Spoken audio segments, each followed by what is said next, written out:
SDN Semper Barat 11, calon guru penggerak angkatan 10 dari wilayah DKI Jakarta. Pada kesempatan kali ini, saya akan melakukan kegiatan wawancara dengan mewawancarai kepala sekolah dalam menunaikan tugas demonstrasi kontekstual modul 3.1 pengambilan keputusan dengan mempertimbangkan nilai-nilai kebajikan sebagai seorang pemimpin. Selamat menyaksikan.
Waalaikumsalam. Apa kabar hari ini? Alhamdulillah baik. Izin waktunya ya Bu. Ini Silakan. ada tugas dari program guru penggerak Betul. tentang demonstrasi kontekstual modul 3.1 Ya. pengambilan keputusan nilai-nilai kebajikan sebagai pemimpin. Langsung aja ya Bu ya. Ya, silakan. Selama ini, bagaimana Ibu dapat mengidentifikasi kasus-kasus yang merupakan dilema etika atau bujukan moral?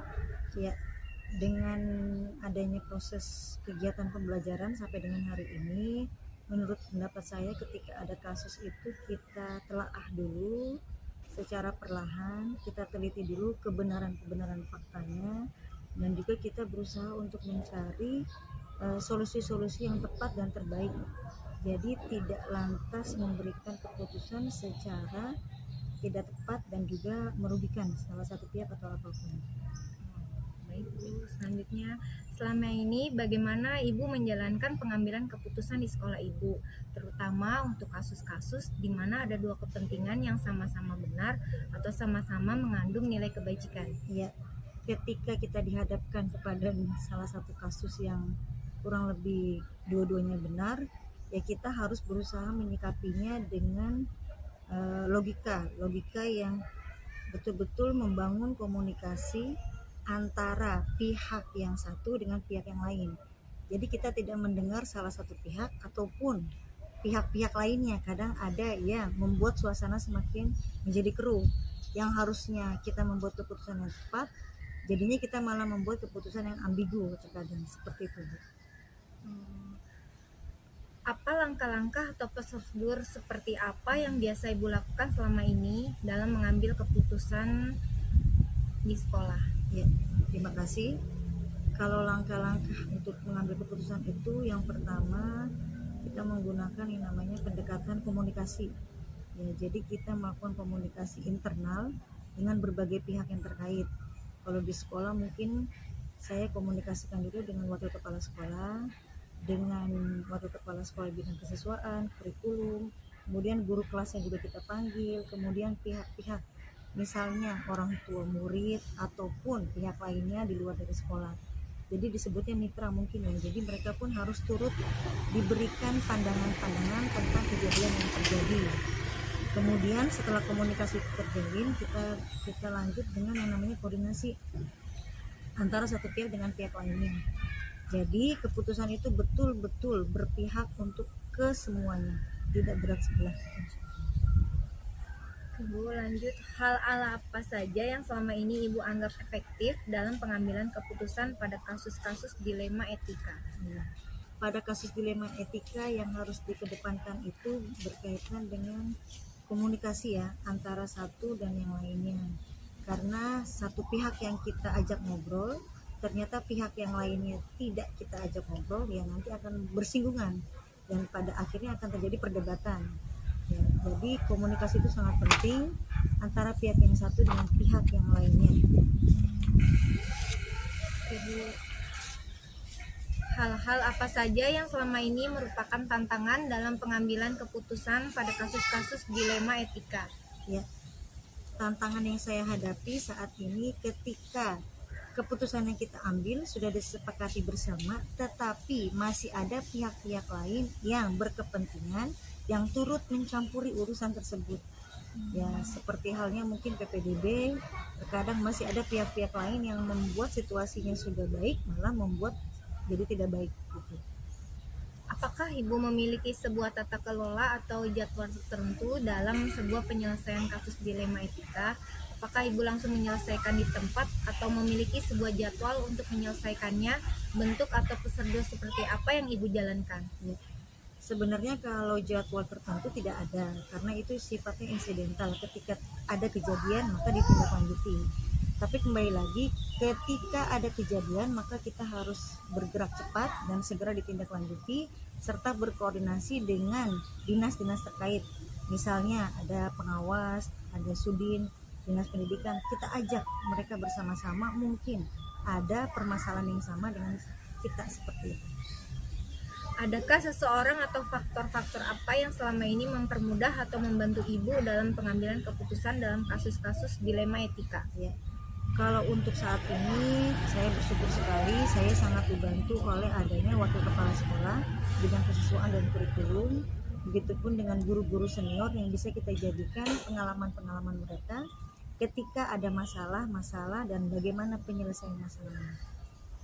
Dari semua hal yang telah disampaikan, pembelajaran apa yang dapat Ibu petik dari pengalaman Ibu mengambil keputusan dilema etika? Ya, sampai dengan saat ini saya bersyukur sekali, banyak sekali hikmah yang saya ambil. Salah satunya pengalaman dan pemahaman saya pun semakin bertambah, serta antara satu dengan yang lainnya kita saling komunikasi dan kolaborasi. Dan tentunya sifat kekeluargaan itu harus kita tanamkan di satuan pendidikan masing-masing. Baik, terima kasih Bu Hasna. Terima kasih.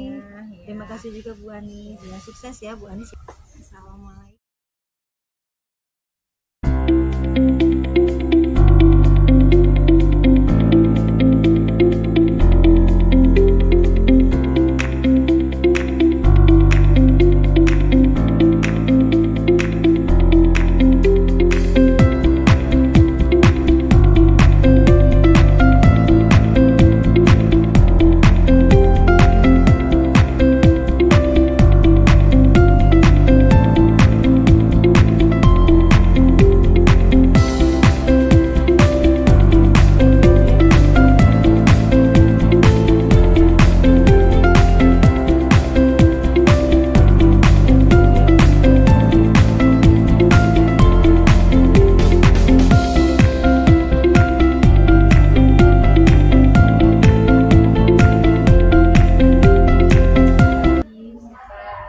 Waalaikumsalam warahmatullahi wabarakatuh.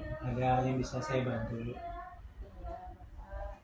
saya resmi dari program untuk penggerak tentang demonstrasi kontekstual pengambilan keputusan berbasis nilai-nilai kebajikan sebagai pemimpin. Yang saya tanyakan selama ini, bagaimana Bapak dapat mengidentifikasi kasus-kasus yang merupakan dilema etika atau bujukan moral? selama ini yang saya perhatikan di dalam sekolah itu ada dua dilema, yang itu baik itu mengenai secara umum dan ada juga mengenai secara pribadi. Secara umum ya kita selesaikan di depan umum dengan dewan guru agar semuanya bisa mengikuti bagaimana baiknya yang harus dilaksanakan. Kalau secara pribadi ya kita harus ada pendekatan dengan yang bersangkutan agar mereka bisa merubah sifat watak yang kurang baik di dalam melaksanakan tugasnya. Saya itu yang sementara yang saya bisa lakukan. Selanjutnya Pak, selama ini bagaimana Bapak menjalankan pengambilan keputusan di sekolah Bapak, terutama untuk kasus-kasus di mana ada dua kepentingan yang sama-sama benar atau sama-sama mengandung nilai kebajikan?